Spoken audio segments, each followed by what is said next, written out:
you and your family. Do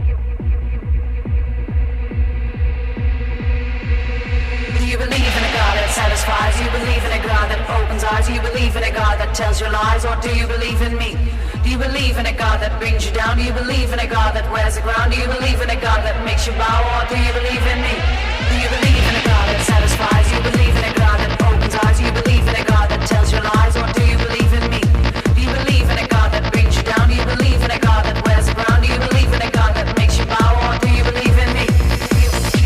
It's Beyond Common Sense. It's Lanny Sense with Lanny Swerdlow, KCAA's resident gay, woke, liberal, pot-smoking, race-mixing, tree-hugging, left-handed, science-affirming, Jewish, humanist, atheist, a white evangelical Christian nationalist, worst nightmare.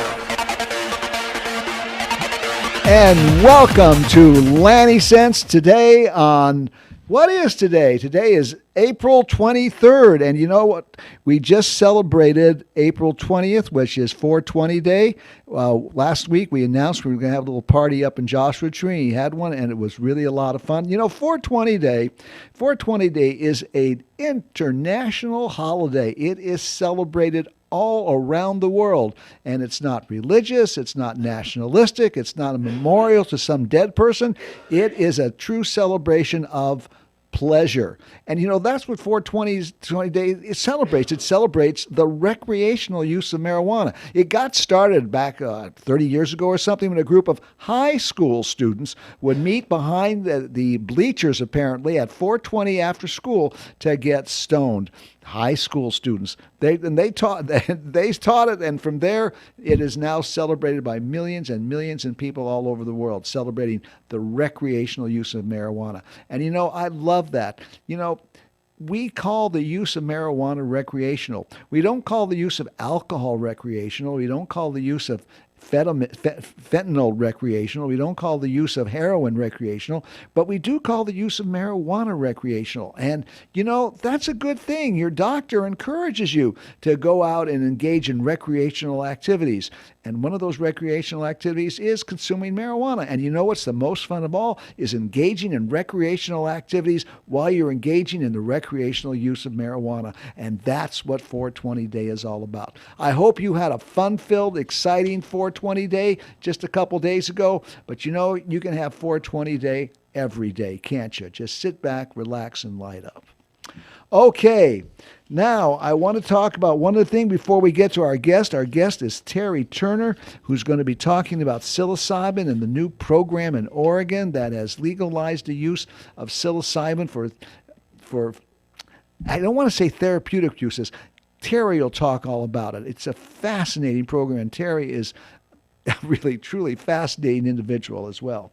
But, you know, at last week's show, we had David Dinkus on from the freethoughtday.org group, and they were sponsoring, just yesterday, actually, Secular Advocacy Day at the with our state legislators. Now, this time, you didn't go to the Capitol. You actually had a Zoom meeting with your legislatures. I have never engaged in something like this before, but it was so cool. What you did is you started at 8:30 in the morning, and you had training on meeting with your legislatures and the bills that you were supposed to talk about. And then at 11 o'clock or 11:30, you actually had a Zoom conference with your state legislature, or more likely, a legislative aide. Even when you go up to Sacramento, chances are you're not going to talk to your state legislature. You're going to talk to a legislative aide. But that's okay. Legislative aides are important, and they communicate, and the legislatures listen to them, probably more than they listen to you. So we did it, and it worked really well. And it was kind of interesting. They had three bills that they wanted us to talk about with state legislatures they felt are secular bills, and they certainly are. One of them would prohibit underage marriage. That is Assembly Bill 2924. And, you know, it would prohibit people from under the age of 18 getting married. And most not all, of course, but a lot of this is religious based, where somebody arranges a marriage for a young girl with an older man, and you wouldn't be able to do this anymore under this bill. And we called up and we talked about that with the state legislators.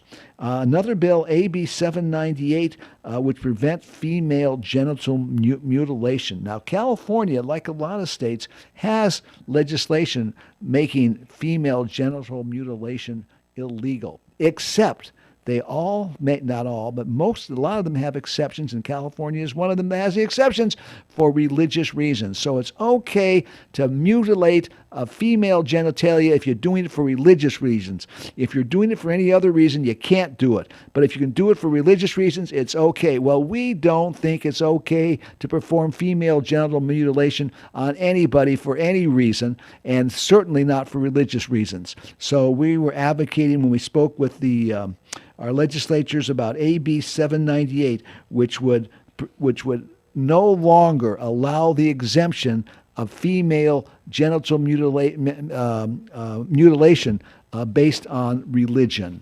And there's a lot of things we should eliminate that are based on religion, but that's got to be one of the top ones. No more female genital mutilation because it's a religious right.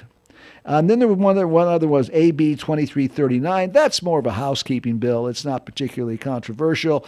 It expands the ways in which telemedicine can be used. And, telemedicine, where you see your doctor over the phone, over Skype, over Zoom, is really good, especially if you live in rural areas which are underserved by medical professionals. And if you want to go see a doctor, you have to drive 2-3 hours to get to a doctor's office. Telehealth medicine, you don't have to do that anymore. You can see your doctor right in the comfort of your own home and talk with him. And I don't know if you've done telemedicine, but I've done it with my doctor. And you know what? It's pretty good. It works. I'll have to say, yeah, I'd rather see him in person. But you know what? It's better to see him on telemedicine than not see him at all, or her. And so this bill would expand the ability of doctors and nurse practitioners and so on to use telehealth medicine. Okay, well, and that was brought once again, Secular Advocacy Day brought by California Free Thought Day, and we're going to have David Dinkins from the organization CaliforniaFreeThoughtDay.org on our show on, I believe it's going to be on June 7th, and he's going to talk about their organization, and they are quite an organization, and they are doing a lot. Okay. Well, last week I told you we are going to have a very special guest today. We have Reverend Terry Turner. Reverend Turney he's a longtime sojourner, 50 years, on the spiritual path. He holds a THB in Christian theology and an MA in consciousness studies. He is an ordained New Thought minister and a certified psycho-spiritual integration coach. Wow, that's almost a tongue twister. Psycho-spiritual integration coach. So it's not surprising that Terry has become one of the first graduates of the psilocybin facilitator training in Oregon. And we are so pleased and excited to have Terry on our show tonight. Terry, welcome to Lanny Sense. Well, thanks, Lanny. Hearing a lot of feedback in there. You hear me all right? Yeah, we're getting some echoes. Let's see. Our engineer is busy working trying to eliminate them. Are they gone?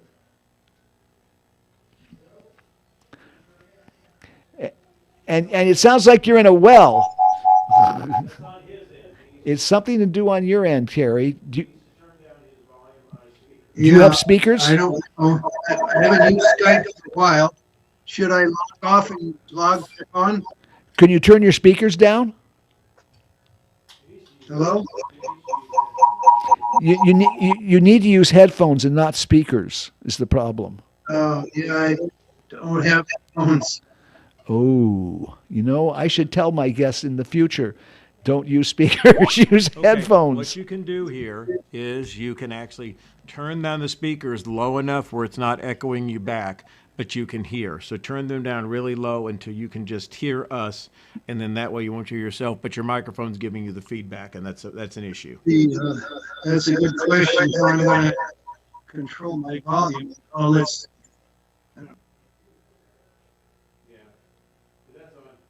Yeah, unfortunately, Lanny, that's on his end. Let's work with him a little bit on it, and so let me work on it over here on this side. Okay. Wow.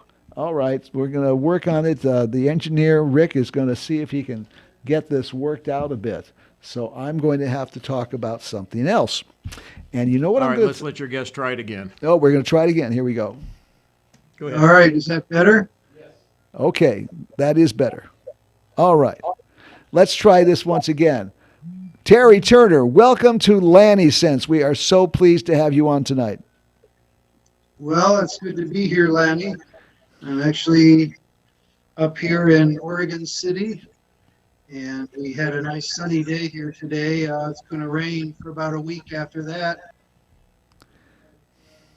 It was beautiful Mount Hood from my covered porch window, totally snow covered from the top all the way down, and the pine trees. It's rhododendrons in bloom.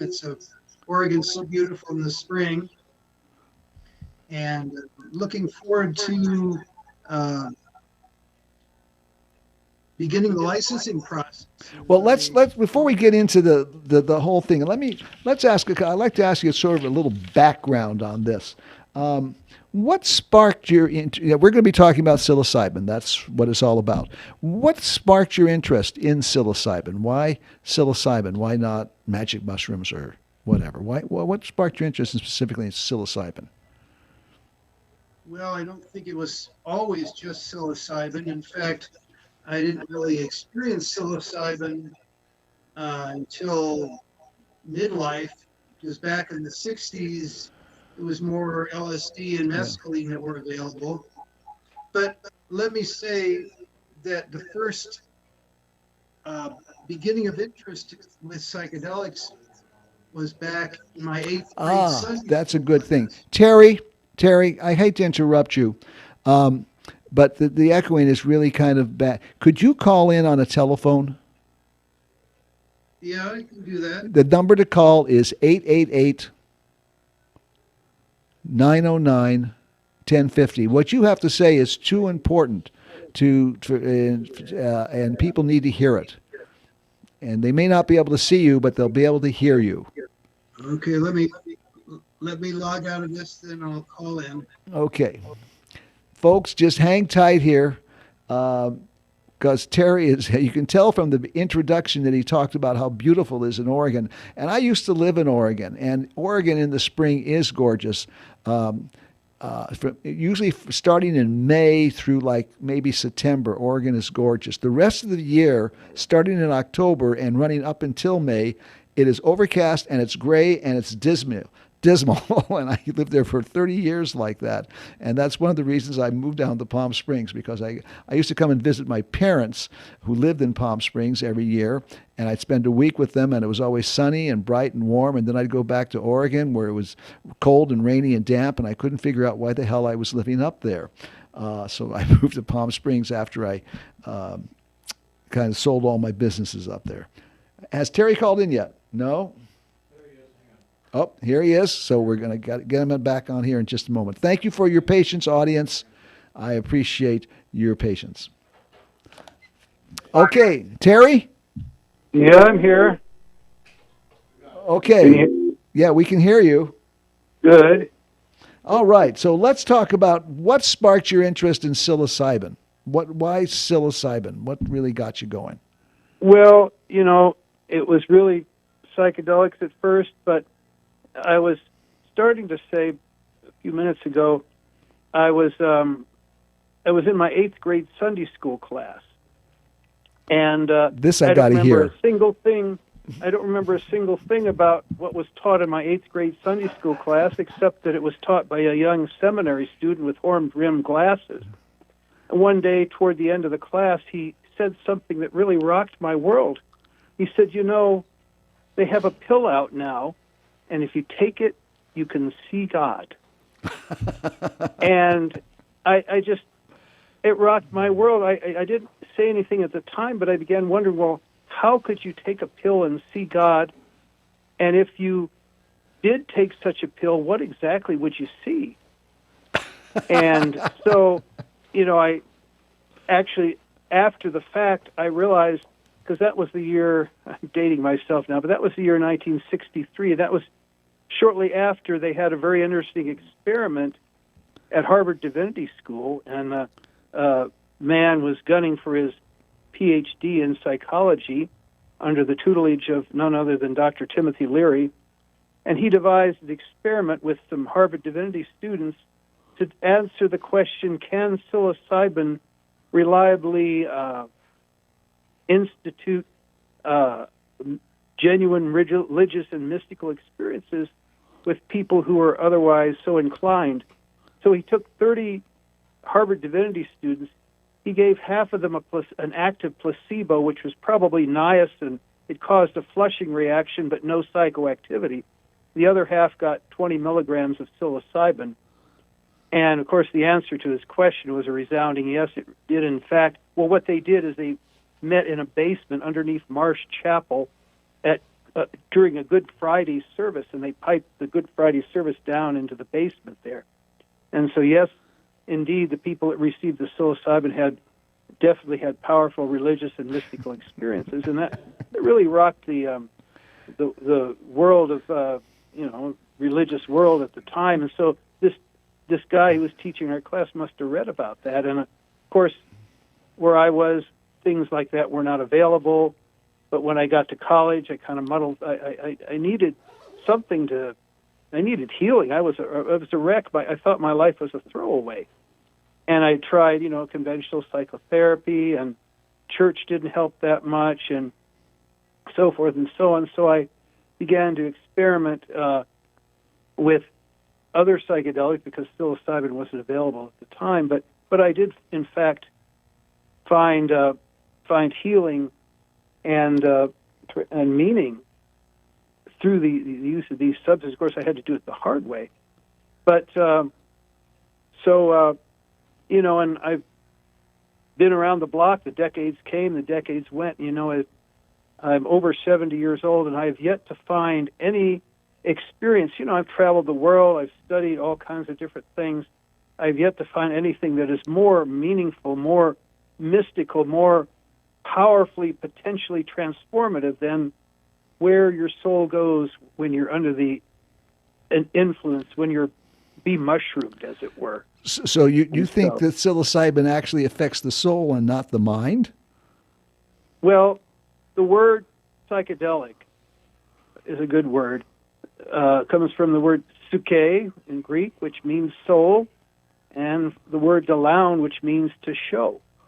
So it is really a soul revealer. Interesting. Well, listen, use of psilocybin, of course, is nothing new under the sun. It's been used for long, long time. Could you kind of enlighten us a little bit about the history of psilocybin use? Yeah, people sometimes are acting like this is some drug that was cooked up, in the laboratory, a couple of years ago or something. Of course, it was synthesized back in 1955, I believe. But of course, we have records, and for the listeners, I have an excellent webinar. And if you're interested, you can contact Lanny and put in touch with me. I'll give you the link to it. But we show that, in fact, it goes back. The recorded use of sacred use of mushrooms goes back about 7,000 years. To show you how long ago that was, when the earliest pyramids in Egypt began to be built, there were some glyphs that have been found in the Sicily Plateau of what is now Algeria in northern Africa. But those glyphs were already 2,000 years old when the pyramids began to be built.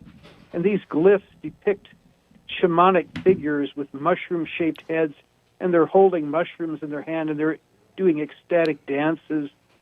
And, so this was a very early use of mushrooms.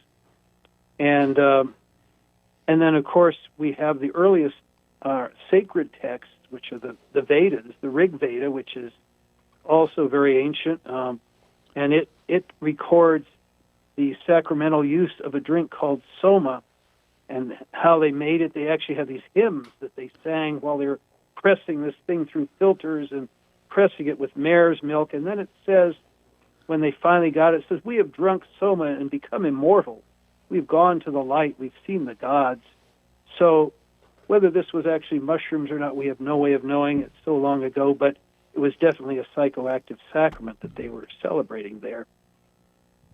And all. And then time would fail for me to tell you about the Eleusinian mysteries in ancient Greece.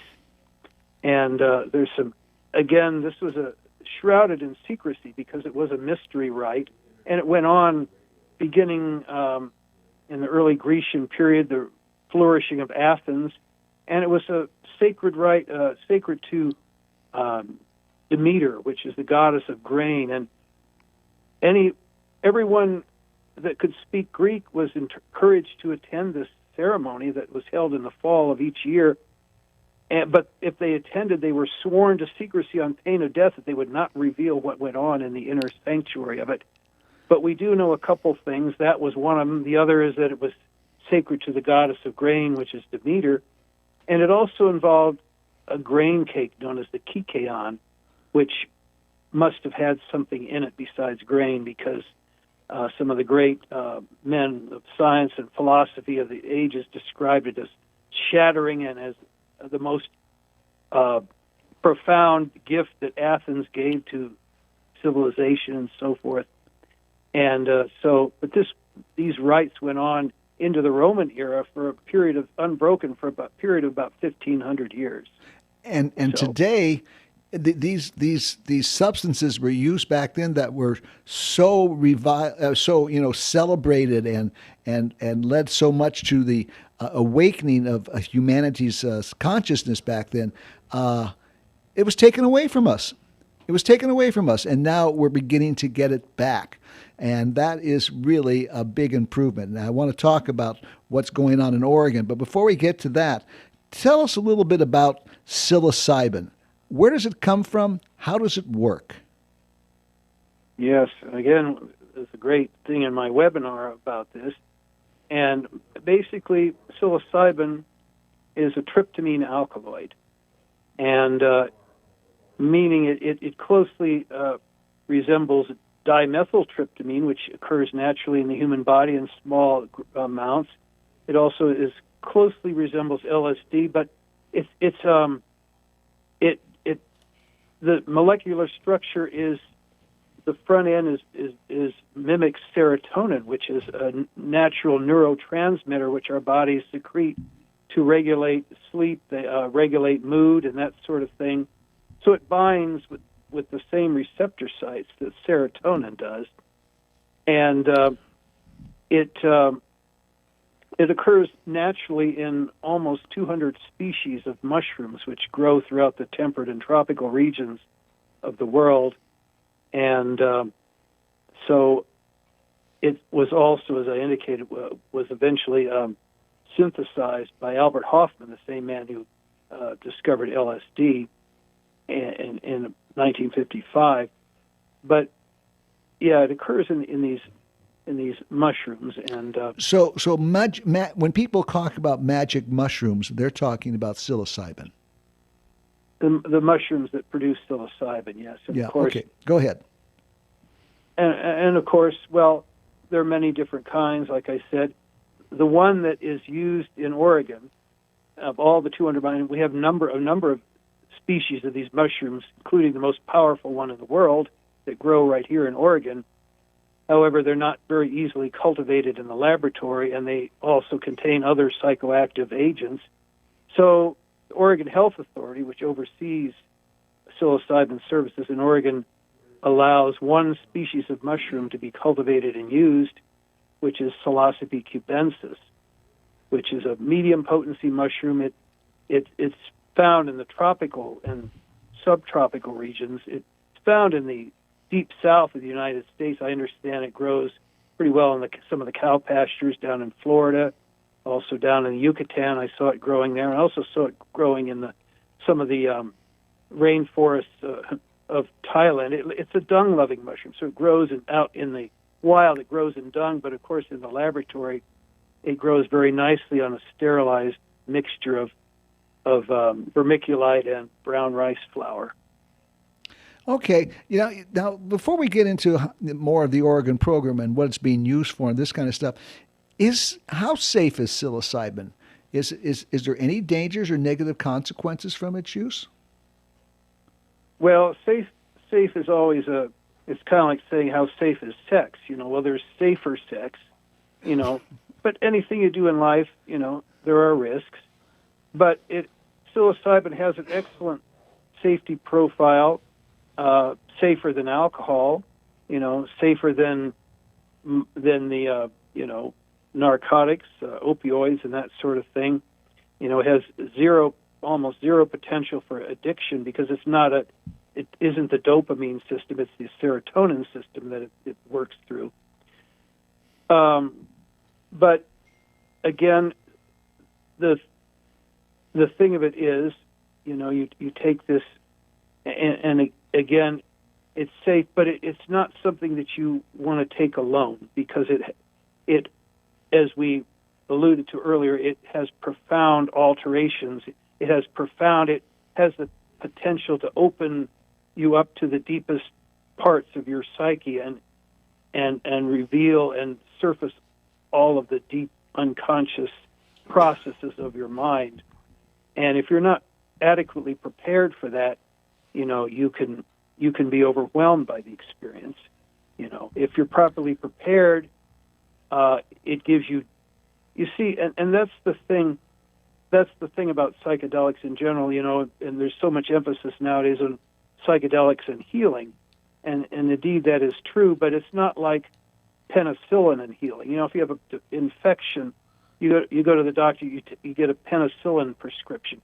You take the penicillin, you don't do anything else, the infection goes away. But if you have, say, treatment-resistant depression, and you take a psychedelic such as psilocybin, the psilocybin does not directly act on the depression. The psilocybin gives you a powerful psycho-spiritual experience with insights. And then if you take those insights and you consciously apply those insights to nuanced changes in your life that are in congruence with those insights, then your life changes. Your life can truly transform, but it's not an automatic done deal just because you took the psilocybin. Right. So obviously, psilocybin for a lot of people would be very, very beneficial. So that leads to the question: who should be using psilocybin, and maybe who shouldn't be using it? Yeah. Well, I don't know who should be using psilocybin. That's an individual choice, and you really, if you're going to do that, you really need to do your homework on that. Whatever I say, and that's kind of a disclaimer I gave in my webinar that it's the responsibility of each person. I'm not saying there's no guarantee that psilocybin will help you whatsoever. There's no guarantee for positive outcomes. You can be overwhelmed by it. But, again, if you do it, in a controlled setting with a licensed guide, it can be very beneficial. And as far as who should not be, the Oregon Health Department, there's certain groups of people who are not eligible for psilocybin services in Oregon. The first group would be those who have taken the drug lithium in any form in the last 30 days. There's a negative interaction of psilocybin with lithium. So if you like to chew on batteries, you probably are not going to be eligible for psilocybin services in Oregon. Another group that would not be eligible would be those who have a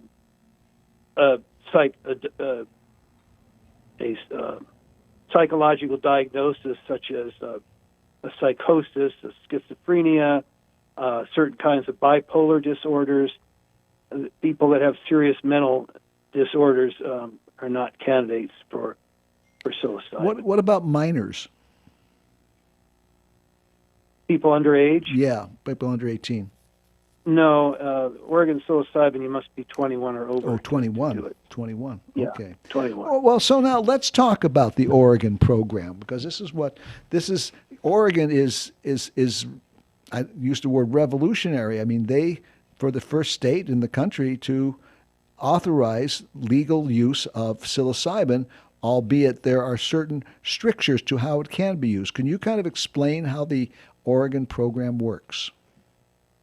Okay, well, it's a comprehensive program, and again, if people are interested, one of the things I can offer you, the Oregon Health Authority has actually put out a publication, a kind of a flow diagram that shows their whole program of this, because they license and oversee every aspect of it, from the production of the mushrooms, and then of course they're laboratory tested for purity and potency, and then there are the service centers, and if you you have to take the psilocybin under the supervision of a licensed facilitator in a licensed service center. So you can't take it at home. You've got to go to one of these service centers in order to experience psilocybin. Yes, and on top of that, there are three kinds of sessions that you need to have with the facilitator. The first session is called the preparation session, and there's two parts to that. The first is a medical intake, where we do extensive screening so if you have any things like we talked about before, and there's several others, we want to know, what kind of medicines you're taking, what your psychological health is, what your physical health is, your support system, your reason for taking it, so forth. That's about an hour. Then the second part of the preparation session is an orientation session, where we create a contractual container. We talk about touch in the session, because you have a right not to be touched by the facilitator, and how that would going to look, and you have to have a transportation plan, because you cannot drive yourself home from a psilocybin session. So anyway, that the orientation and how it's going to work, and so forth and so on, and we figure out what the dosage will be.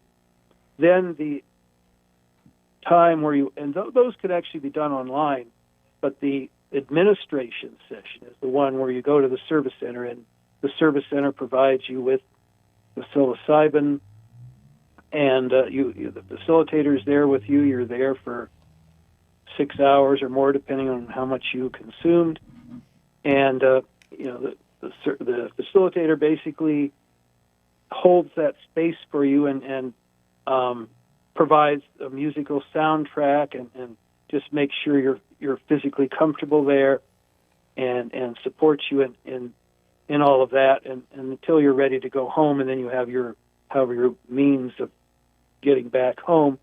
And then after the session, usually 24 hours or so afterwards, you can then have an integration session, and that's where the facilitator will help you to make sense out of the insights, and perhaps direct you in some way that maybe you can look at for possible changes in your life that will honor the insights that you came up with in the journey.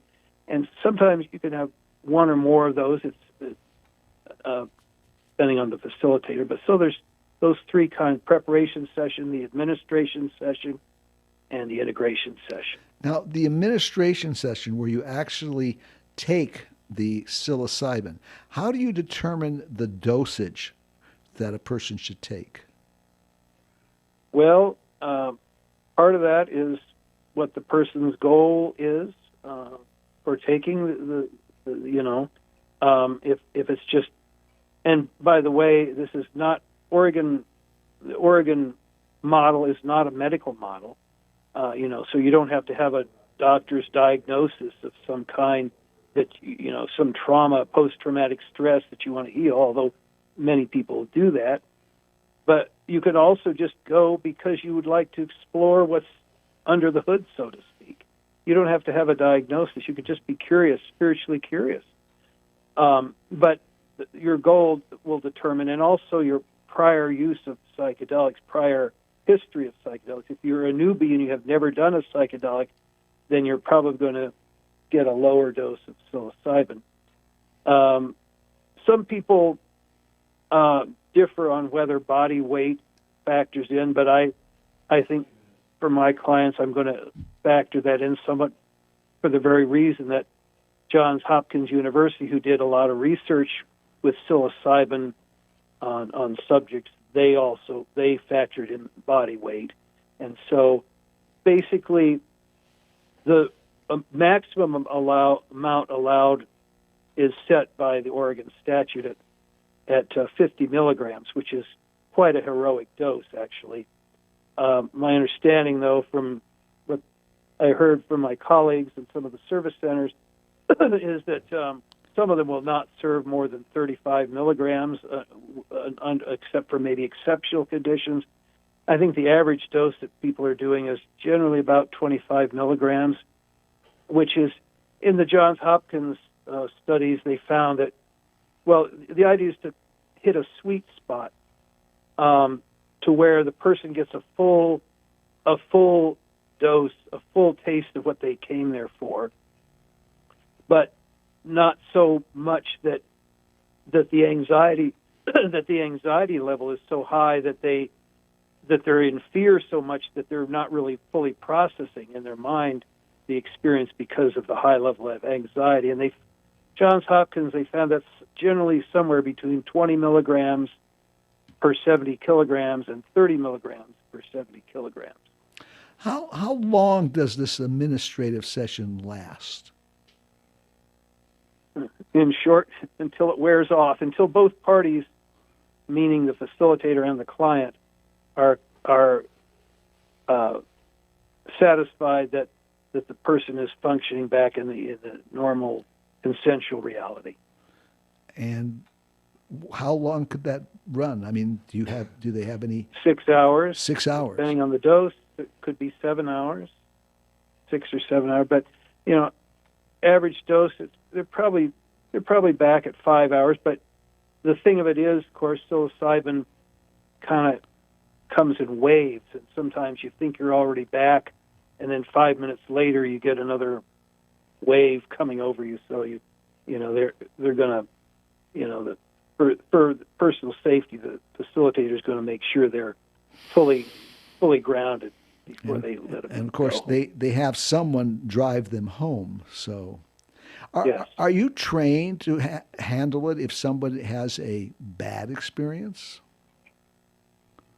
Yes, that's part of our training. We do that. And what do you do if someone is freaking out? We pray a lot. No, but we and this is part of the preparation, and that's the thing. If you get a good preparation session with the client, a lot of these things are going to be prevented. If you have an adequate preparation, because part of what we show them in the preparation session is how to self-regulate. If anxiety is coming in, a lot of that is the breathing. You regulate your breathing. You breathe into any areas of anxiety, and it's and if the person forgets that in the moment or something, to me the biggest gift, and speaking from experience, the biggest gift of a facilitator to a client in that journey space is simply the gift of their presence. I've been at some music festivals, and I took psilocybin by myself, which I shouldn't have, and I began to feel very uneasy. But when I found just somebody to talk to, it just that presence, it helped ground me, and that's all I needed. And most people, that's all they would need. But of course, the facilitator can change the ambiance of the room. They can change the music. There's a lot of things. Again, if the person gives prior permission, the facilitator can hold their hand. They can just speak softly to them. They can walk them around if they need a break from the inner stuff that's going on. There's things, but it's mainly about self-regulation. Gotcha. You talk so much about the spiritual experience. I mean, can people? I mean, people like me. I mean, I many years ago when I was in college, I took LSD. It was a wonderful experience. It was a mind expanding experience. But I'm not a spiritual person, and I had no spiritual awakening. Let's say when I used LSD. I mean, is it okay to use psilocybin and have these experiences with a facilitator with the idea that I'm just going to enjoy myself and let my mind expand and it's not going to be spiritual? Well, absolutely. In fact, that's one of the things that we again talk about in the preparation session. Well, whatever expectations you have about this journey, it's good. We help them set an intention for the journey, which acts kind of like a rudder. But then we tell them, okay, you set this intention, but now just kind of let it go and let the experience unfold as it will. Because you set this intention, but that might not mean, the best journeys are the ones where you can totally relinquish control. And then you go very deep and you just let it take you, and it'll take you. That's one of the most miraculous things because it opens the portal to our deepest, truest self. And that self is the very essence of it's our inner healer. That. Go ahead. It's uncanny. It's almost like a heat-seeking missile. It just takes you to where your stuff is and where you need to go. It's jaw-dropping every time. That is so right on, Terry, because, on my second LSD trip is when I recognized that I was gay. And I don't know if I would have recognized that. It might have taken years more. And it was such a mind-opening experience that I allowed this part of me that I had repressed just to open up and come forward. And so I could see where having these psilocybin experiences could be really very powerful, and the facilitator is going to help change these people's lives quite a bit. Yeah, well, John Hopkins research, they found a number of people. Well, they were actually working with people who had treatment-resistant depression, and but they found that the people that had the most relief from their depressive symptoms, there was a strong correlation between the people that reported having a mystical spiritual experience and those that found relief from their depressive symptoms. Mm-hmm. And so I forget where I was going with all this, but the inner healer. This is where I was going with it. Is that many of the people that went through the research rated their psilocybin journey as one of the 5 most meaningful experiences of their entire life. Absolutely. My experience with LSD was one of the most meaningful experiences of my life, and I so regret that I haven't had any since I was in college, because I can't seem to find good LSD anymore that isn't cut with speed. So I would love to come up to Oregon. Now, what's interesting about the Oregon program is you don't have to be an Oregon resident in order to take advantage of it. You can just go up there and I guess sign up for the program. But let's get down to some reality here. What does it cost? Yes, well, that's good that you asked that just after I shared the fact that it has at least the potential, and again, you have to let go of expectation, but it has the potential to be one of the most meaningful experiences of your life. And what price tag do you put on inner healing and transformation? That said, yes, the price tag is high, and there's several reasons.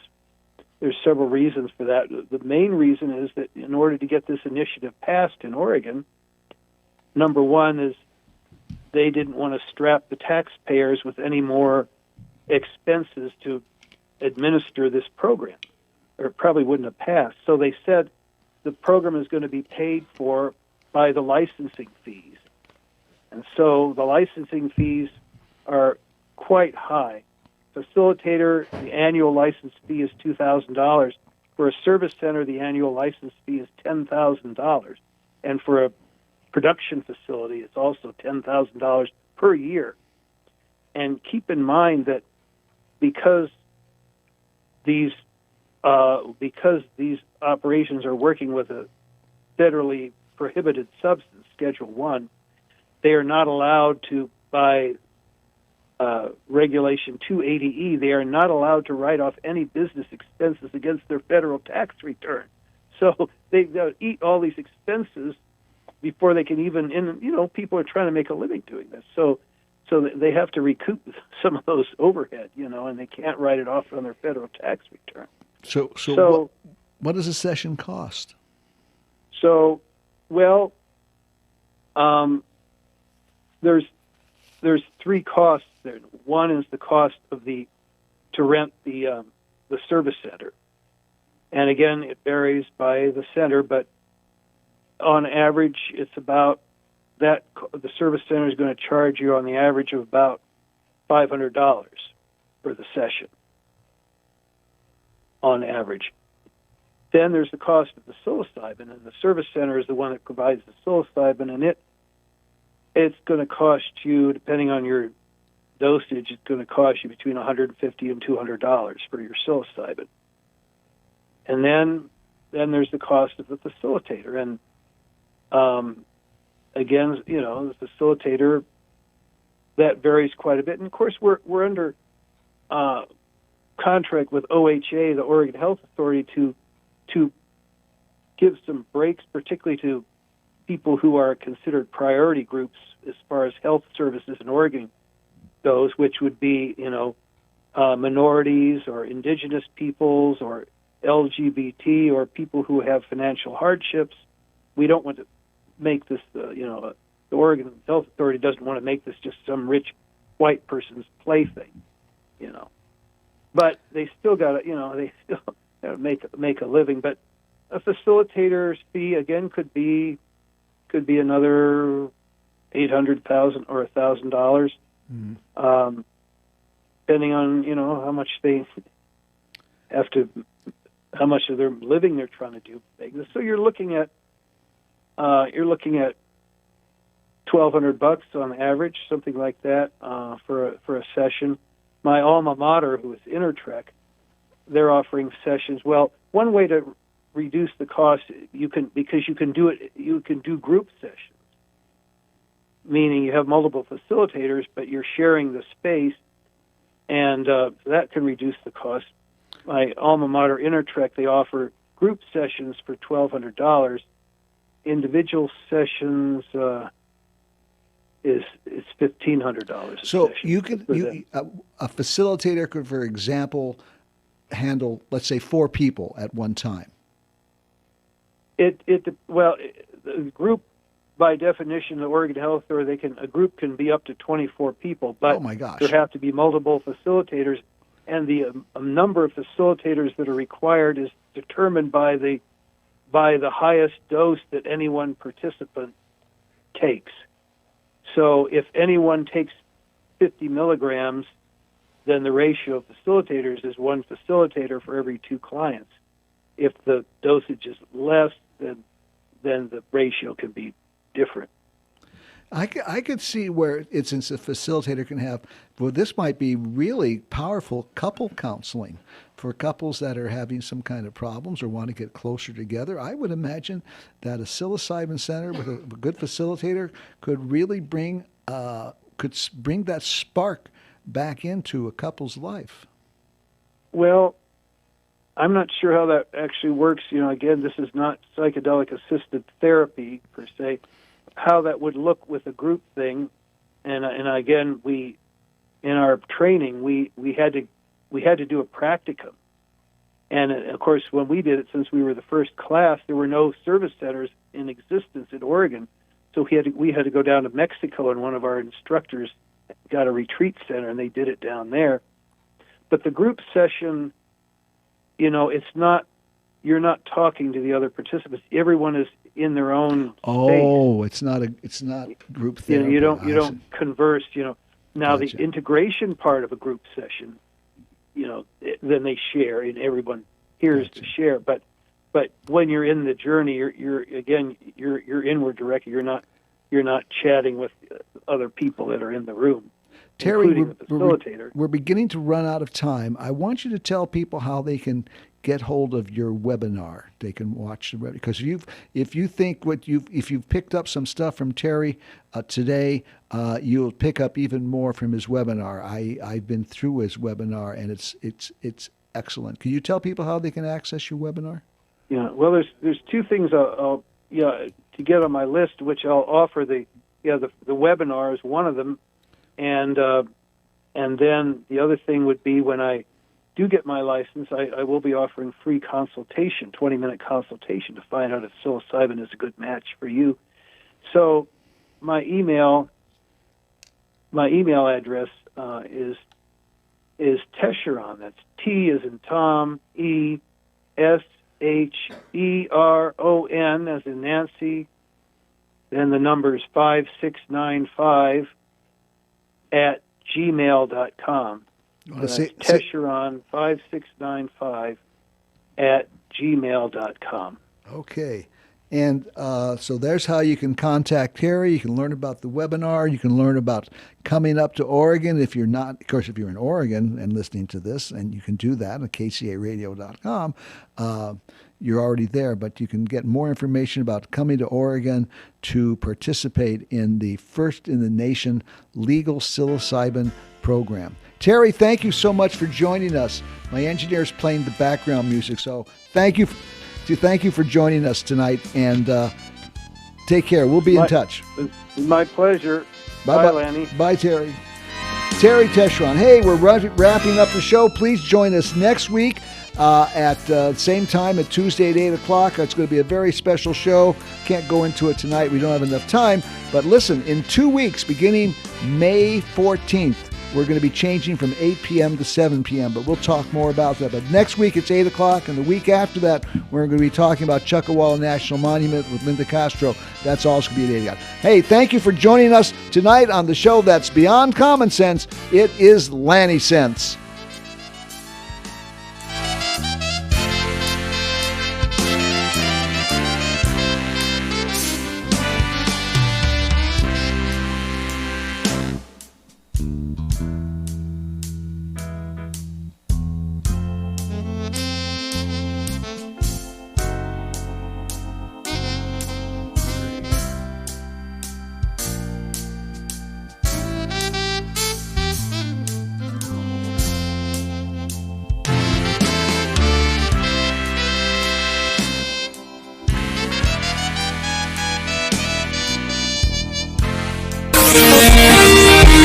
NBC News on KCAA Loma Linda, sponsored by Teamsters Local 1932, protecting the future of working families. Teamsters1932.org. This episode of The House of Mystery is brought to you by Legacy Food Storage. The best way to protect your family is by being prepared. LegacyFoodStorage.com. Fiction, science fiction, horror, fantasy, crime, LGBT, thriller. You have now entered the House of Mystery with your hosts, Eric Shapiro, David North Martino, John Copenhaver, and Al Warren. Heard on KCAA 106.5 FM Los Angeles, 102.3 FM Riverside, and 105.0 AM Palm Springs. Welcome back into the House of Mystery. I'm Al Warren, and Mr. Michael Hawley is in the room. That is correct, Al. How are you doing? Well, I'm tired, but I have a reason. I was just at a week at the Left Coast Crime Convention in Seattle working while you were just, in a week in Florida. Yeah, Swimming and partying and drinking. So, something didn't go right here. Right. While you were on panels, I was in hard drinks. Yeah.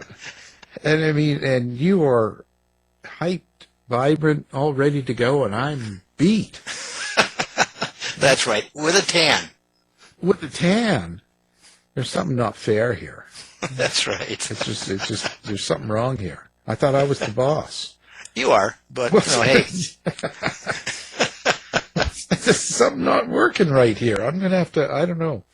Just don't tell Douglas about how we got this deal here. So this is a great deal. Yeah. Have to fix this, Well, let's see. Let's get into it today. What's going on? Okay, we've got an author with us. His book coming out May 1st, Love Cake, and it's Douglas Bell. So thank you for coming on the show, Douglas. So good to be here. So good to hang out with you guys. Nice speaking with you, Douglas. Yeah. So Douglas, who are you? Why? And I mean this in the way of this is your second book, I believe. Yes, it is. This is the first book was Cakewalk, and so Love Cake is the continuation of Cakewalk. Okay. So what took you from your life of what you were doing before the books and brought you into, or just helped you, let's say, get into writing these books? So, well, it really started as an